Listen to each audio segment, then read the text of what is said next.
Zhang Baojun, you little pervert, we kindly took you in. But you took advantage of me. The reason why Jin Fang was so angry was because she forgot to draw the curtains when changing clothes, but was seen through by Baojun in bed. Looking at this poor relative from the countryside, Jin Fang said all kinds of mean things. Otherwise, people say that you country people are rude. If your uncle-in-law knew, he would break your leg. But what Jin Fang didn't know was that Baojun already has a house in the expensive Shanghai. He owned a house. A few days ago, Baojun participated in a prize quiz and won a house worth 700,000 yuan. He happily went to Shanghai to receive the prize. The developer took this opportunity to invite a group of journalists. The main purpose was to promote their real estate. Your apartment is on the top floor of this building. On the 37th floor, the window of your master bedroom faces the romantic Huangpu River. The scenery on both sides will make you feel like in a beautiful world. Wishing you in this beautiful world. Have a beautiful new life.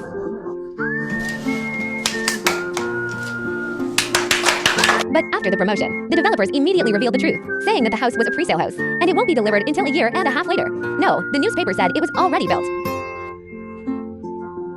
In the newspaper? Of course, it was published in the newspaper, but the specific things. Oh, you're here. Let's discuss it face to face. Baojun came from a small place. The developer lied that the house would be completed in a year. If he wants to live in, he doesn't know how long to wait. So they plan to use 100,000 yuan to send him away. The newspaper said 700,000. Yes, it's 700,000. The 70,000 yuan is for 1.5 years later. Now 100,000 yuan. And the market situation in a year and a half later. Who can say for sure? The money in hand is the real money. When things happen, something changed. Baojun quickly called his family to discuss. But unexpectedly, this call made him afraid to go home. I told you, donating money to the primary school. The town government also needs money to repair the road. Relatives have come to borrow money. How could 100,000 yuan be enough? Now he has lent out 20 or 30,000 yuan. You can stay in Shanghai for a while longer. After this thing is over, you can come back. Seeing himself on the street, Baojun found a distant relative, Grandma, but was told that the old lady had passed away for years, only leaving behind an adopted daughter his age. In terms of seniority, Baojun should call her little aunt, as a person who lives in a big city. Jin Fang has an innate sense of superiority, and she looked down on this poor relative from the countryside. Hearing that Baojun had nowhere to live, Jin Fang immediately started to calculate. You can live here, but little nephew, Shanghai is a practical place, which is different from your rural concepts. It's not that I'm snobbish, Shanghai is like this, where money is everything. Well, you just give me 20 yuan a day.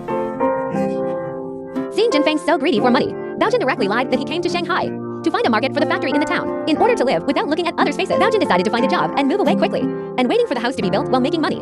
But because of his insufficient education, he failed every interview. While Jin Fang looks glamorous on the surface, but in fact, she is not doing well in life. Her daily work is to sell daily necessities. During this period, she often encounters people with bad intentions. Please help me next time I come to you. Can you be more generous? What? Are you crazy? One day, while the two were having dinner, there was a knock on the door. A rapid knock on the door. Jin Fang motioned him to be quiet. It turned out that Jin Fang often borrowed money and didn't pay it back. He was often chased by creditors to collect debts. Every time he hid in the room, and didn't even dare to breathe, although life was a mess. Jin Fang had a high aspiration. She always hoped to marry into a wealthy family and live a life of extravagance.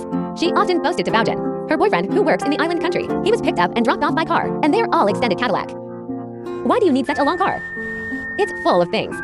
TV, refrigerator, bar, karaoke, oh, everything. With everything. In foreign countries, there's a swimming pool. Your uncle is busy with business in Japan and has no time to exercise. So he can swim and exercise during his commute. And exercise. Why are you laughing, Baojun? Your uncle must be very short. Ha ha ha.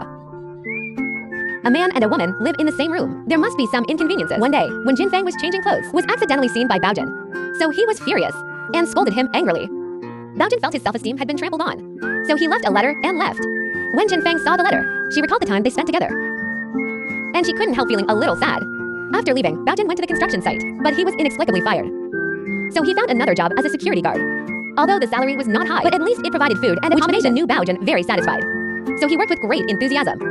But fate doesn't seem to favor this honest man. One day, the guests in the restaurant got drunk and made trouble. Under the manager's hint, Baojun went up and asked him to leave gently. But as soon as he arrived at the door, he was beaten up by the guests. But the manager thought he had offended the guests and directly fired him. Under the disappointment, Baojun decided to leave the city, but could never integrate into the big city. While passing through the underground passage, he was attracted by a vagrant singer who looked like Wu Bai.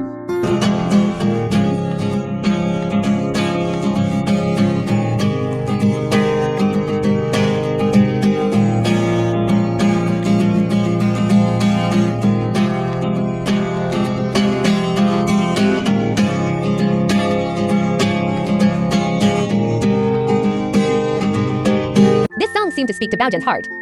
He vented to Liang the grievances he had suffered during this time, and said he was cheated by the developer, and was asked for 20 yuan by his relatives, and was fired from the construction site for no reason. Finally, he found a job as a security guard, but was beaten by a customer. Do you know? I love this job. I serve customers wholeheartedly. They beat me. They beat me up like this. Why? For this house? Isn't it just a year and a half? How many people in this city are like you? Just wait and see. Hope that one day you will be caught. After hearing Liang's encouragement, Bao Jun resolutely chose to stay and continue to work hard. So he returned to Jinfeng's home again. The other party changed his attitude when seeing him, and even invited him to dinner the next day. And the reason why she was so enthusiastic was entirely because his best friend Hui found him.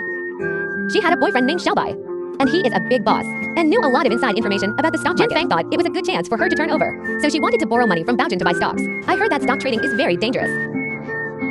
Many people have committed suicide by jumping off buildings. Seeing that Bao Jun didn't want to borrow money, Jinfeng's attitude towards him returned to before. What a bullshit relative.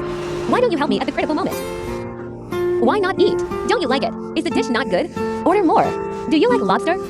No money, no problem. Let me buy you some wine, okay? Bao Jun felt bad after hearing that, so he took out all the money he had, all his money. They came to the trading hall. Jinfeng knew that he knew nothing about stocks, so he asked him to wait at the door. At lunchtime, Bao Jun bought 2 boxes of lunch boxes. The boss saw the 100 yuan bill that Bao Jun took out, and said he had no change, and asked him to wait there, and went to exchange some changes. But when Jinfeng came out, he immediately saw that Bao Jun had been deceived. Look at yourself. Look, there are only a few boxes left. Eat 1 box. You Ray, even dumber fools would come back. When he got home, Jinfeng scolded Bao Jun while eating. But Bao Jun had an idea of selling boxed lunches, since he didn't have a job at the moment. I want to sell boxing lunches. Let me tell you, don't go. It's embarrassing. Although Bao Jun agreed verbally. But after Jinfeng left, Bao Jun rented the kitchen downstairs from the aunt, and started making boxing lunches. On this day, when Bao Jun was counting the lunch boxes, Jinfeng suddenly came back. I told you. I'm sorry. It turned out that Xiaobai's information was not accurate. All the stocks he bought were lost. Bao Jun didn't blame him after hearing that. Instead, he advised him to do something practical. What practical things? By selling lunch boxes. Yeah, I didn't tell you. I've been selling it secretly for a week. But Jinfeng couldn't lower her pride, and refused to do so. And Bao Jun wanted to make his boxing lunches more popular. He directly pushed the lunch boxes with blessings to the stock exchange hall for sale, to make people lucky.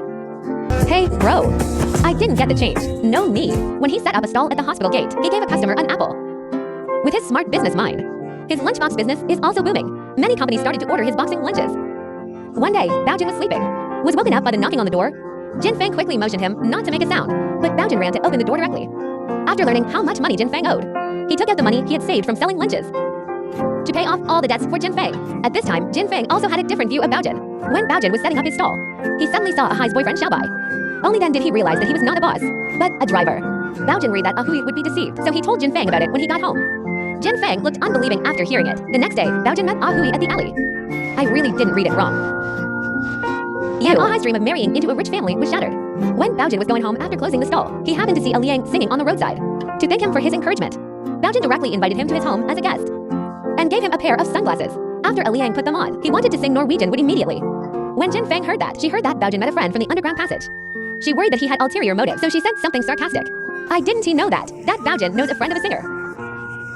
Oh, this piano is yours. It's quite good. Is it accurate?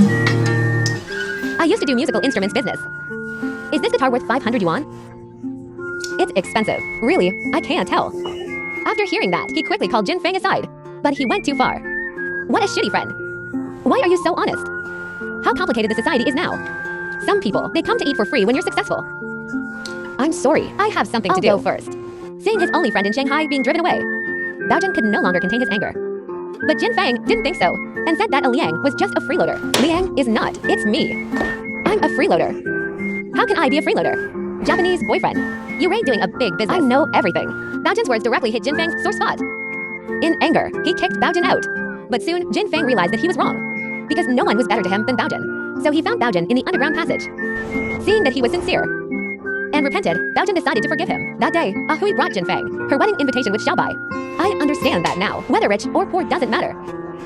What matters is that he cares. Seeing Hui sitting on the bike with a happy face, Jinfeng's eyes were full of envy. Now he doesn't expect to find a rich man. She only hopes to find someone who truly cares about her. The next day, Jinfeng and Bao Jun attended Ahai's wedding. On the way back, they passed by the house that hadn't been built yet. Do you know why I came to Shanghai? Everyone knows that. It's on Nanjing Road. There's a pile of no one dares to pick it up. Just waiting for you to pick it up. You guessed it right. Ha ha ha. Too bad. When you pick it up, it becomes a box lunch. At this time, Baojin braved the heavy rain. He directly pulled the gold square off the car.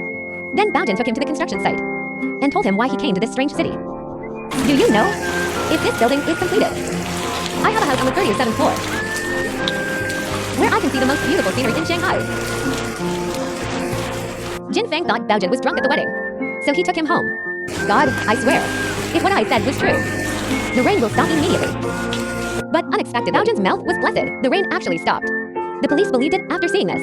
Although she complained about him, he didn't tell her such a big thing. But the smiles on their faces couldn't be hidden. The door is waiting for the two to open together.